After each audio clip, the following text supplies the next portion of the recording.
The iPad Pro 2021, the M1 version, is right around the corner, and the hype is real. Tons of people are talking about it. I know I've been saying how amazing this product is, but for you, you might wonder, should you buy it? And certainly, depending on what product you already have, I believe will dictate your choice as to whether or not you should buy the iPad Pro. But the thing is, there's some things you kind of need to know about it. I guess we're going to have to talk about it right after this. This is, you listening to Travis. What up, players? Welcome back. And for all you new people, welcome. My name's Travis and I do tech videos every single week and have a blast doing them. If that sounds like fun to you, sit back, relax, and enjoy the video. Anything I talk about will be in the description below. But for now, let's just get into the video. So the newest iPad is amazing with the M1 processor and all types of cool new technology, especially depending on which size you get. But the iPad Pro is not new. I mean, there's been an iPad Pro for many years now, and this particular design is pretty much the third generation, the one without an actual button. And I've been using the iPad Pro 11 and 12.9 over the last couple of years to edit this very channel. I love it, and I'm looking forward to getting the new one. But there are some caveats, and I don't necessarily think the iPad Pro is for everybody. So if you want to know more about the iPad Pro, hit that subscribe button and hit that like button as we try to hit the next subscriber goal. And by the way, I've actually done a video about some of the aspects of the iPad Pro that I think some people have overlooked. I'll leave a link for that in the description below because there's some really interesting things going on. So first of all, who is an iPad for and who is an iPad Pro for? Well, in my estimation, the iPad is for just about anyone. Even if you have an Android phone. Long before I had an iPhone, I had an iPad. And I loved being able to put down my phone and use my iPad for any type of browsing or any type of functionality that I wanted to use when I was home. I personally never take them out of the house, but you totally can do that as well. There's cases and all types of cool things for that. Now the iPad Pro is another level. That is for the professional. At least that's what they may have you think. In some ways, when the iPad Pro first came out, it was just a spec bump, just a slightly better version of the existing iPad, whether it be a slightly bigger screen or a slightly better processor or whatever the case may be. It was just a slight bit better. But this year, let me tell you something. They mean serious business. Now, a lot of people will talk about how the M1 is in this iPad Pro and how that's an amazing thing, and that is true, for sure. But not for the reason some people may tell you, because while, yes, indeed, the M1 is in the newest desktops and laptops from Apple, the M1 is actually a version of the A14, the processor that would have been in the iPad anyway. The A14X is what they probably would have called it.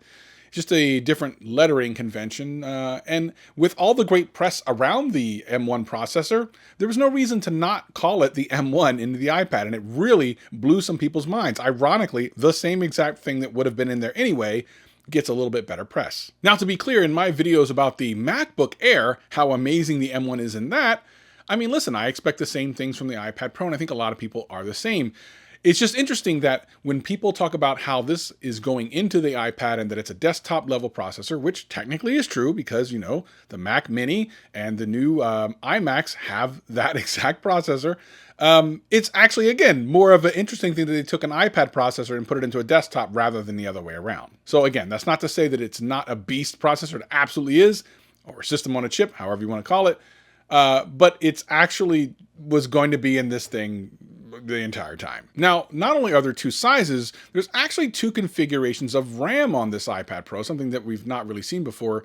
And the fact that you actually know what type of RAM and how much RAM is in each one of these is really unusual. I actually talked about this in depth in my last video, so I highly recommend you go check that. I'll leave a link in the description below. But the long and the short of it is, if you get the 1 terabyte or 2 terabyte version of either size, the 11 or the 12.9, you're getting 16 gigs of RAM. If you get anything lower than that, you're getting 8. And I have real thoughts as to why they've done that. Again, make sure you watch that video. Now, to me and you, that will probably mean very little.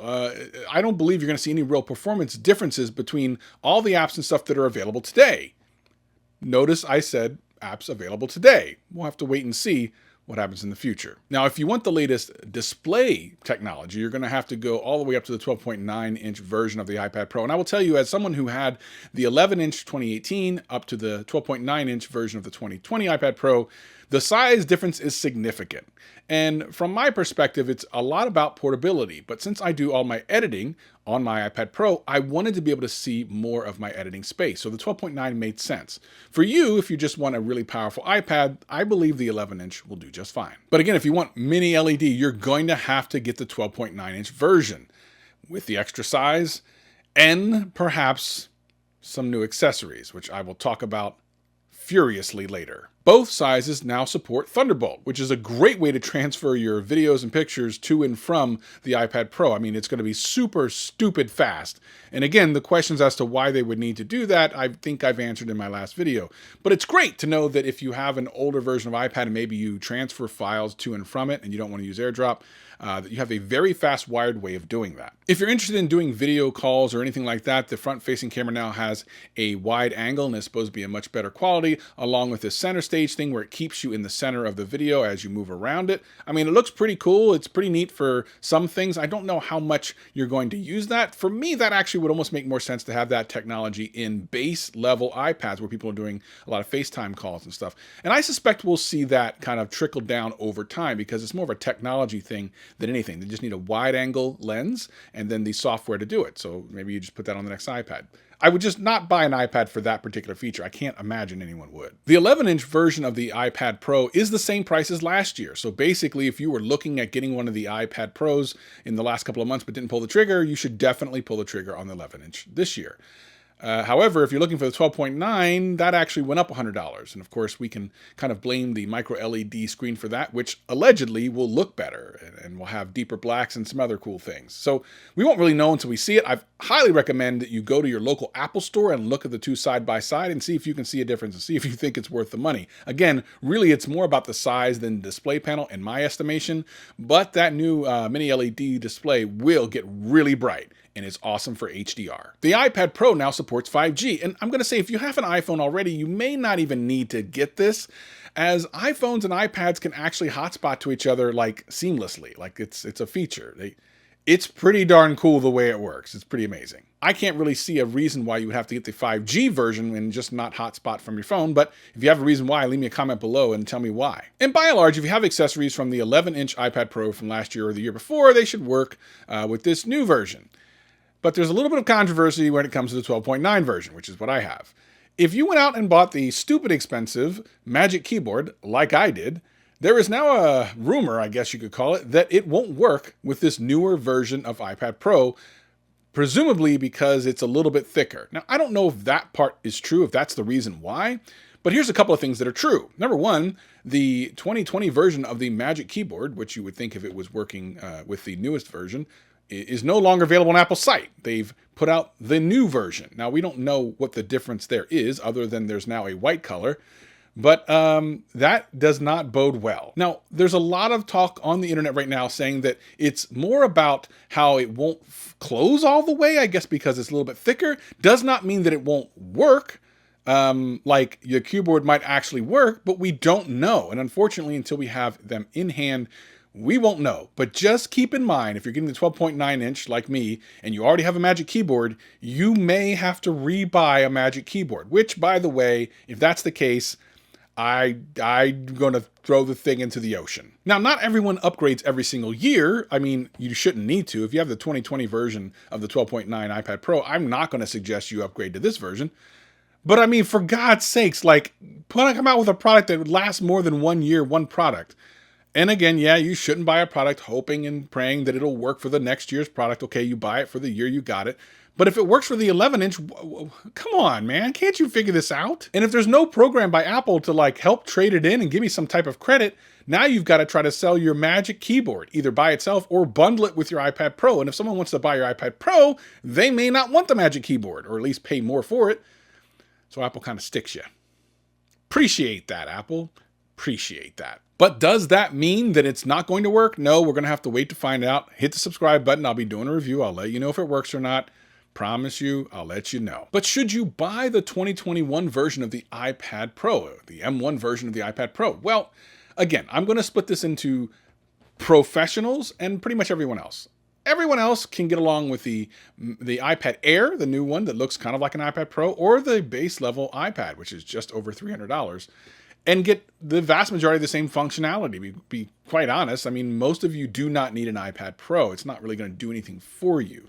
As a matter of fact, the performance on even the base level iPad is incredible. The A12 processor is stupid fast. So for the most part, I'm going to say no. If you have a 2018, and I'm going to say even 2020 iPad Pro, because basically they're the same exact thing with only one extra GPU in the 2020 version, the processor is exactly the same otherwise.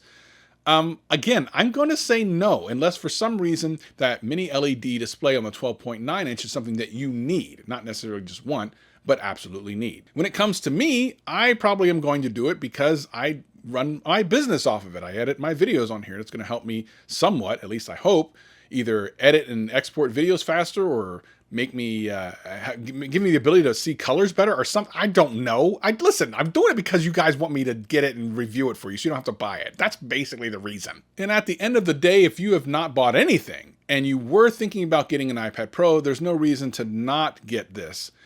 Other than the fact that the last year's iPad Pro and even the 2018s are pretty inexpensive right now, especially if you look at the Amazon Renew program or something like that, secondhand, or even some of the sales that are going to be kicking off here really soon as the 2021s come into stock most places. So if you don't need the latest and greatest, get the 2020 or 2018 version. Again, those two are basically exactly the same. So if you can get a 2018 version for a really good price, just go ahead and do that. Trust me when I tell you. That and the 2018 are basically the same exact thing. For everyone else like me that needs to have the latest and greatest for no good apparent reason, I guess I'll see you on the other side of the aisle as I give them my credit card and they take all my money, and then I probably got to buy another Magic Keyboard for no good reason. I'm like Apple sometimes. But what do you think? Tell me in the comments below. Are you going to get an iPad Pro 2021 with the M1 core processor? Listen, I'm excited about the M1. I really want to see what it can do in LumaFusion for me. If I can export videos faster, I'm all about that life. But I have some other videos here. And don't forget to watch that video I told you the other day about what I think the iPad Pro is going to do, baby, as this thing has so much RAM, it's ridiculous. I'll see you next time. Peace and love.